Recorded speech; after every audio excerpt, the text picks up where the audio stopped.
Licence के बेचने की अनुमति मांगी थी आजम खान ने सीतापुर जेल से। तो ये कितने लाइसेंस आजम खान के पास हैं, कितने आपके लाइसेंस नाम है, अब्दुल्ला आजम के नाम कितने हैं? देखिए, आजम खान साहब के नाम 3 लाइसेंस हैं और यहाँ से नोटिस इशू हुआ था पुलिस प्रशासन की तरफ से 2 ही लाइसेंस रख सकते हैं, इसलिए उन्होंने तीसरा लाइसेंस जो है वो बेचने की अनुमति मांगी है। सरेंडर कर देंगे तीसरा लाइसेंस। आपके पास लाइसेंस कितने हैं? मेरे पास शायद सिर्फ 2 हैं और अब्दुल्ला आजम के पास? उनके पास 1 है रिवॉल्वर का। फिलहाल हथियार कहाँ है, असला कहाँ है जो लाइसेंस के आपके? वो जमा है, इलेक्शन के वक्त से ही जमा किए थे, उसके बाद हम लोगों ने लिए ही नहीं वापस। तो किस सरकार के पास जमा है या किसी? नहीं, मुझे पूरी सही तो नहीं मालूम, लेकिन जहाँ तक मेरा ख्याल है असलहे की किसी दुकान पर जमा है। तो अब ये बेचने की बंदूक का अनुमति दे दी है उनको, तो ये बंदूक बेचे जाइए जी। मैम, ये एक सरकार का और कोविड-19 जैसा यहाँ पर हिंदुस्तान में महामारी फैली हुई थी, इसको लेकर वैक्सीनेशन हो रहा है और इसमें अबाउट 60 और के ऊपर भी वैक्सीनेशन हो रहा है। इसमें पी ने भी कराया और सभी नेता कराए, तो इसका आपको लेकर आप इसमें वैक्सीनेशन कराएंगी क्या, किस तरीके से? जी करवाऊंगी। अभी फिलहाल तो मेरी तबीयत ठीक नहीं थी, इसे नहीं करवाया, लेकिन करवाऊंगी बाद में। तो इसे कोविड के जो वैक्सीनेशन है इसके लिए क्या जनता से बाकी अगर इसमें कोई से रिलीफ मिलता है तो? नहीं, जनता तो लगवा ही रही है। मेरे ख्याल से ये रामपुर शहर में भी लगना शुरू हुई होगा। जनता खुद जागरूक है। देखिए, मैं पूरी तरह से किसानों के इस संघर्ष में, उनके आंदोलन में पूरी तरह से मैं उनका समर्थन करती हूँ और हमारे मुल्क की सबसे बड़ी ताकत जो है वो किसान है। और मुझे लगता है अब के तमाम नेतागण जो हैं बंगाल जा रहे हैं, हर जगह इलेक्शंस की तैयारियों में हिस्सा ले रहे हैं, तो किसानों के पास क्यों नहीं जाकर उनकी समस्याओं को सुनना चाहिए।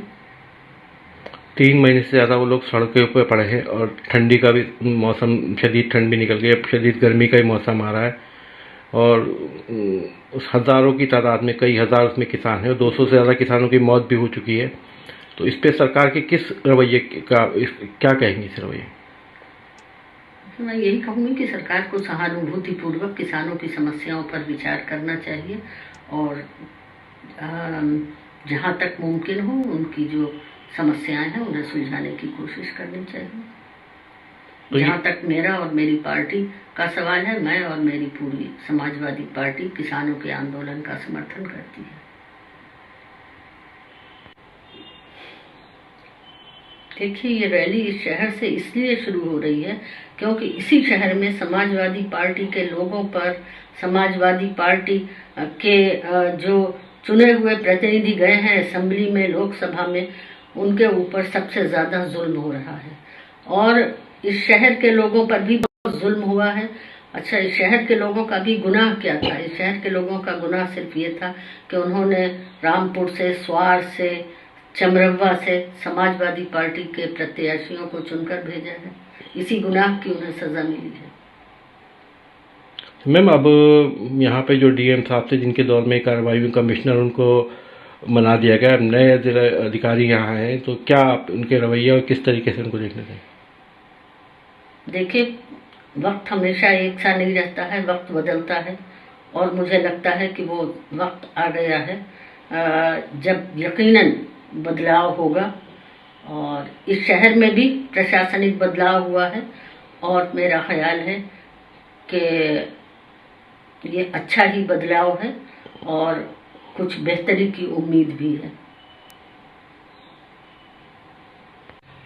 देखिए, ये जो रैली हो रही है एक तरह से यूनिवर्सिटी को बर्बाद करने की जो कोशिशें हैं उन्हें रोकने के लिए एक शांतिपूर्ण आंदोलन है और जिसकी की इजाज़त हमें संविधान भी देता है कि अगर हमारे अधिकारों का हनन हो रहा है तो उसके लिए हम आंदोलन कर सकते हैं। शांतिपूर्ण आंदोलन होगा, रैली। तो ये रैली जौहर यूनिवर्सिटी से जाएगी तो शुरू की जाएगी, कहाँ तक रहेगी और कहाँ तक इसका प्रोग्राम है कॉलेज का? ये जौहर विश्वविद्यालय से शुरू होकर फिर कई जिलों से होती हुई और लखनऊ जाएगी।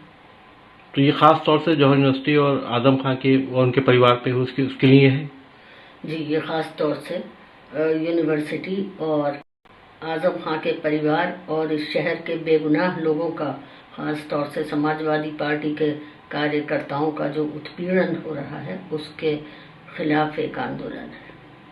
अच्छा, ये जो प्रोग्राम साइकिल रैली का ये जौहर यूनिवर्सिटी से ही क्यों शुरुआत की जा रही है?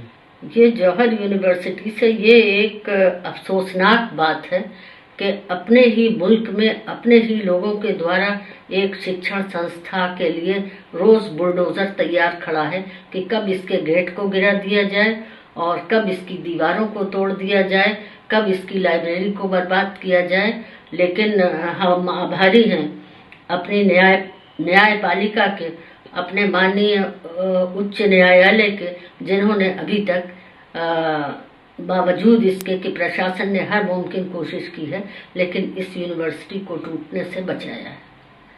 तो ये यूनिवर्सिटी पे जो आरोप आए इतने मुकदमे दर्ज यूनिवर्सिटी को लेके, तो ये किस तरह का ये?